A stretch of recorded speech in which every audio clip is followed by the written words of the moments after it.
The 2025 Canadian federal election campaign took a dramatic turn on the trade front. Prime Minister Mark Carney announced a bold move, a 25% tariff on all U.S.-made vehicles. This retaliatory measure was in direct response to the United States' decision to impose similar tariffs on Canadian lumber imports.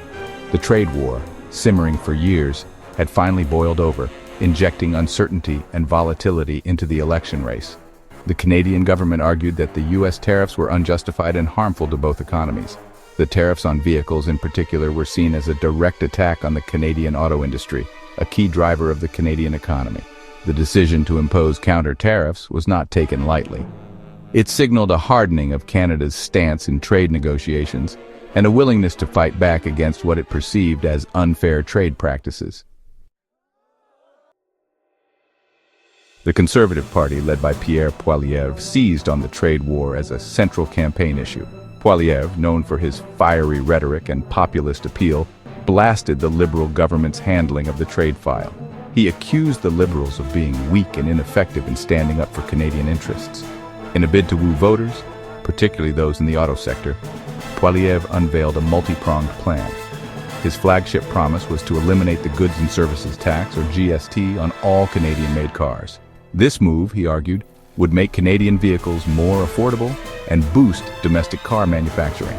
Furthermore, Poilievre pledged to renegotiate the Canada-United States-Mexico Agreement, or CUSMA, if elected. He deemed the current agreement unfair to Canada and vowed to secure a better deal for Canadian businesses and workers.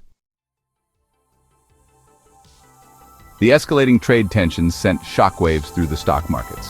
Both Canadian and U.S. stock indices experienced significant declines. Investors, worried about the impact of the tariffs on corporate profits and economic growth, reacted with a sell-off. Canadian companies with significant exposure to the U.S. market were particularly hard hit.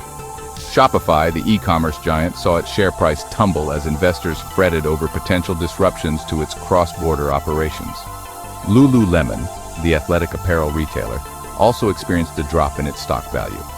The uncertainty surrounding the trade war and its potential impact on consumer spending and business investment cast a pall over the Canadian economy.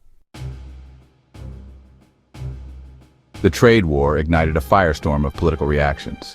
In the United States, President Trump remained defiant, expressing confidence that the tariffs would benefit the American economy. However, some U.S. senators voiced concerns about the escalating trade tensions and their potential negative impact on American businesses and consumers. Within Canada, the trade war exposed regional divisions. Bloc Québécois leader Yves-François Blanchet demanded Quebec's representation in any future trade negotiations with the United States, highlighting the province's significant stake in the North American auto industry.